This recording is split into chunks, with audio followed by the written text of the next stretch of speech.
Hello dear DCET 24 students, ಇವತ್ತು KEA ನಲ್ಲಿ ನಿಮ್ಗೆ ಕ್ಯಾನ್ಸಲೇಷನ್ ಲಿಂಕ್ ಅನ್ನ ಕೊಟ್ಟಿದ್ದಾರೆ. ಪ್ಲೀಸ್ ನೀವು ಅದನ್ನ ಕ್ಲಿಕ್ ಮಾಡಿ ಮುಂದೆ ಹೋಗೋ ಮೊದಲು ಒಂದನ್ನ ತಿಳ್ಕೊಳ್ಳಿ. ಯಾರೆಲ್ಲ ಚಾಯ್ಸ್ 1 ಅನ್ನ ತಗೊಂಡು ಸೀಟ್ ಅನ್ನ ಅಡ್ಮಿಷನ್ ಮಾಡಿ ನಮಗದು ಬೇಡ ಅಂತ ಅನ್ಕೊಂಡಿದ್ದೀರೋ ನೀವು ಅದನ್ನ ಕ್ಯಾನ್ಸಲ್ ಮಾಡಬಹುದು. ಯಾರೆಲ್ಲ ಕ್ಯಾನ್ಸಲ್ ಮಾಡಬಹುದು ಅಂದ್ರೆ ನಿಮಗೆ ಇಷ್ಟ ಇಲ್ಲ, ನನಗೆ ಚಾಯ್ಸ್ 1 ಅಲ್ಲಿ ನಾನು ತಗೊಂಡಿರೋಂತ ಕಾಲೇಜ್ ಬೇಡ, ಅದ್ರ ಜೊತೆಗೆ ಚಾಯ್ಸ್ 2 ಮತ್ತೆ ಚಾಯ್ಸ್ 3 ತಗೊಂಡಿರೋರು ಏನನ್ನ ಮಾಡಬೇಡಿ, ನೀವು ಸೆಕೆಂಡ್ ರೌಂಡ್ ಗೆ ವೇಟ್ ಮಾಡಬೇಕಾಗತ್ತೆ.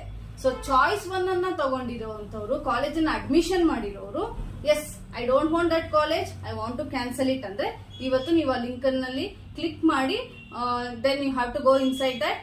ಅದಾದ್ಮೇಲೆ ನೀವು ಕ್ಯಾನ್ಸಲ್ ಮಾಡ್ಕೋಬಹುದು. ಸೊ 5,000 ರಿಫಂಡ್ 5,000 ಅನ್ನ ಡಿಡಕ್ಟ್ ಮಾಡಿ ರಿಮೈನಿಂಗ್ ಅಮೌಂಟ್ ನ ರಿಫಂಡ್ ಮಾಡ್ತಾರೆ. It takes a month of the time, 2 to 3 months. But choice 2 ಮತ್ತೆ ಚಾಯ್ಸ್ 3 ತಗೊಂಡಿರೋರು